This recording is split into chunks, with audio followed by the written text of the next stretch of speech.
Hello, welcome to Zoonosis of Joy. I'm Joy, and today we're going to be talking about Appaloosa horses. They're one of my favorite breeds of horses, and they have a very interesting history. They have some interesting genetics, as well as some interesting breed-related diseases. I hope you enjoy this video. Leave any comments in the comment section below. So first of all, look at this horse. Isn't it pretty? So they have lots of spots all over them, and I think that's one of the coolest phenotypes you see in animals, really. One of my mentors used to say that they have raised spots so that even a blind man could see how ugly they are, which, ouch, not true, but it is a common saying. Some people find them ugly, some people find them striking and beautiful. I love them or hate them, they're a very unique kind of phenotype. Now, when I first learned about Appaloosa horses, I always thought that this was something that, domestication produced this weird phenotype, and how could this exist in nature? But actually, if you look at the cave paintings from tens of thousands of years ago, all the way back in the Pleistocene, human beings were depicting horses with spots on them. And this is supported by genetic evidence. They actually had the same genes responsible for spotted horses back then that we do now. So spotted horses is an actual natural phenotype for horses. The genetics are a little interesting here, and I'm going to go on a little bit of a tangent, so skip ahead if you don't like horse genetics, but I think it's interesting. If you think back to high school biology, you have dominant and recessive genes. Dominant are the ones that are expressed, recessive are the ones that are not expressed. The leopard spot complex that's responsible for the spots, leopard spots, complex means gene complex. When you have that, it's actually incomplete dominance. Now, if you think back to high school biology, incomplete dominance means that you get a whole different phenotype if you're heterozygous. Heterozygous means a dominant and a recessive. Okay, you get one from your mom, one from your dad, basically. So when you have a leopard spot complex that's heterozygous, you get these nice big spots all over them, kind of like the ones in the picture here, although there's a lot of different variations because other things can contribute to coat color. However, if you're homozygous dominant, you get the few spotted phenotype, and they often have this kind of very different look to them. They have a big base color with just these kind of very small spots of coloration. That becomes important here in kind of closer to the end of the video, but keep that in mind. So the genetics are a little bit interesting there, and of course they can also be crossed with roan, they can be crossed with other colors, and they can have a very different thing, different colorations. These of course should not be confused with pinto horses, and that's a whole different thing, maybe a topic for a different video. Let's talk a little bit about the history here. Now I mentioned all the way back in the Pleistocene there were spotted horses. People, of course, once they started domesticating horses, there have been spotted horses throughout history. King Louis XIV rode a spotted horse. So they were in Europe, they were all over the world, but they didn't come to the Americas until much later. Now, horses actually were in the Americas long before they were in the Old World.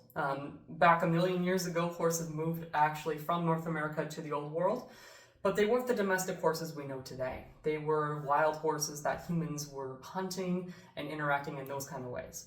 Domestic horses did not arrive in the Americas until after, during the Columbian Exchange.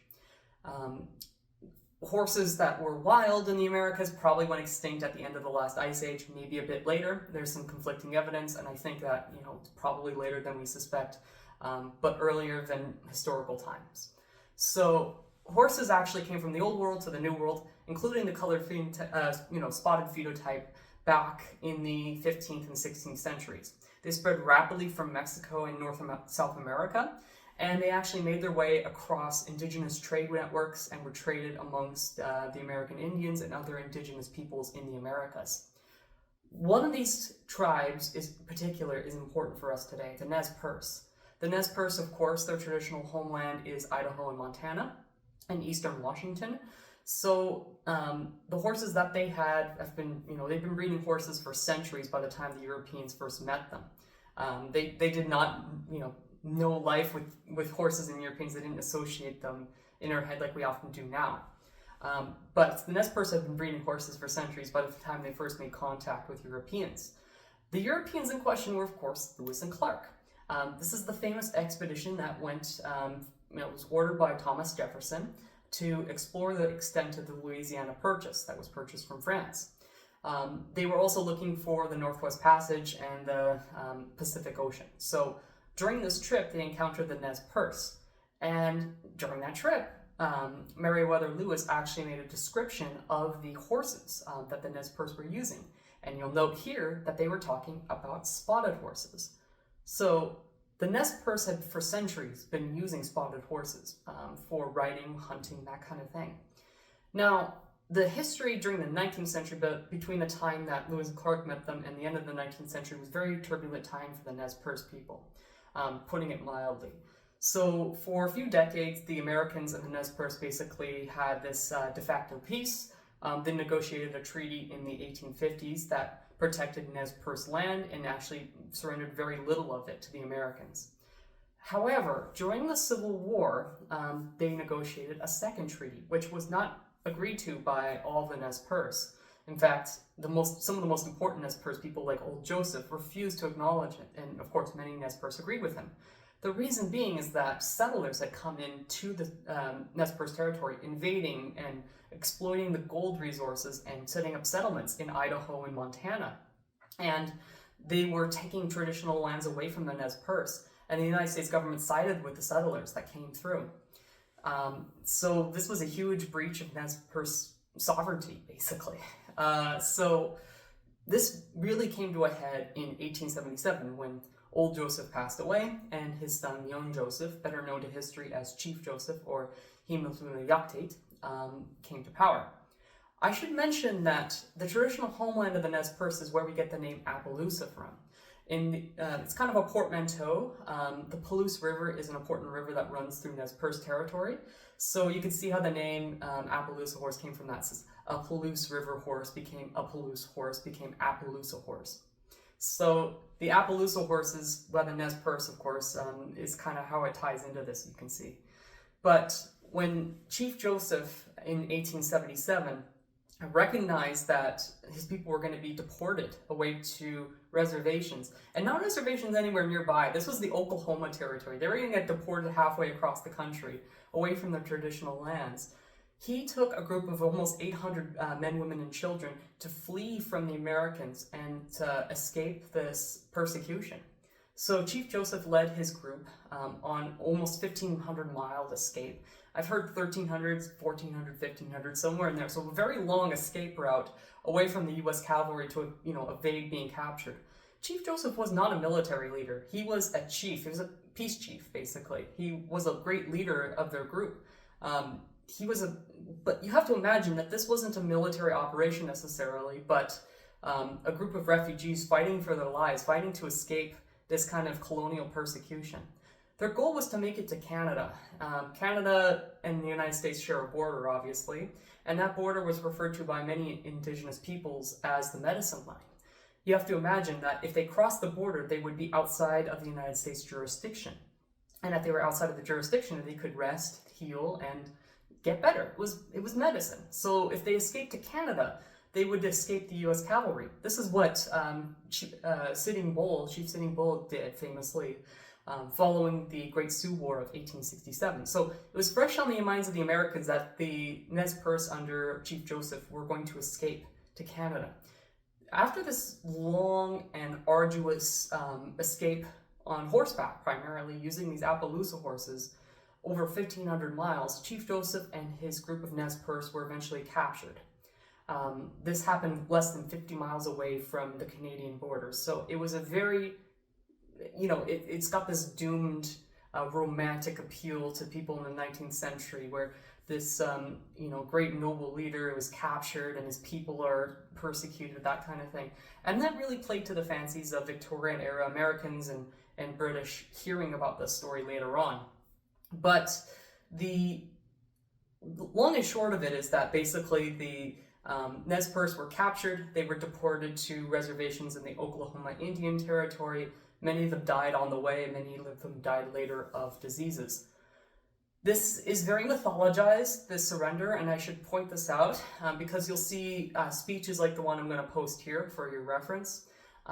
This is not something that Chief Joseph said word for word because he did not speak English. He spoke Nez Perce. This was translated from the recollections of someone who was there years after the fact, using translational errors and editorial oversight and that sort of thing, I suppose.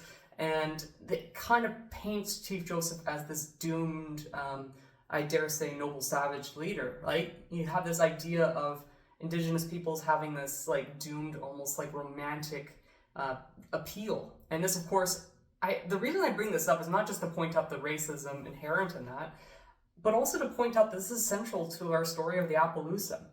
Because you see, when the Nez Perce were captured and deported, their horses didn't come with them.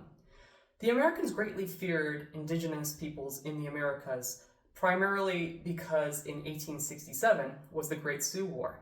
This is where we get the Battle of Little Bighorn and the death of General Custer at the hands of the Sioux and Lakota and other groups as well. But the Americans saw indigenous peoples and American Indians in particular as an enormous threat, and the horses made them a huge cavalry threat. So if they separated them from their horses, it would force them to settle down, adopt farming, and settled agricultural lives. The Americans had a very interesting and devastating policy to break this traditional lifeway and to assimilate the Nez Perce people. They would sell off the horses and prohibit the breeding of these Appaloosa horses and slaughter additional surplus Appaloosa horses as well. This policy wasn't just like a temporary expediency. This was actually in place until 1935. So the Appaloosa breed was almost destroyed, and it was very nearly eradicated. However, the romantic appeal of the translated speeches of Chief Joseph, both during the surrender and of course later, gave this whole event a very romantic appeal. People also really liked the beauty of this horse as well, and that really played this romantic conception to this whole story. And that led to its preservation, ironically enough. So the Appaloosa horse became a recognized breed in 1938 when the Appaloosa Horse Club basically started. Probably messed up the name there, but it became a recognized breed, and people started trying to protect and preserve the breed, especially its unique color, the high frequency of the leopard-spotted allele for generations to come. Now, a lot of this, of course, came at the expense of the Nez Perce people, and it took decades for them to get their traditional horses back because the American government was still afraid, decades later, that they would rise up and wreak havoc in the West. The memory of American colonization is still young. It only happened like 150 years ago, less than that. It's only a few generations away.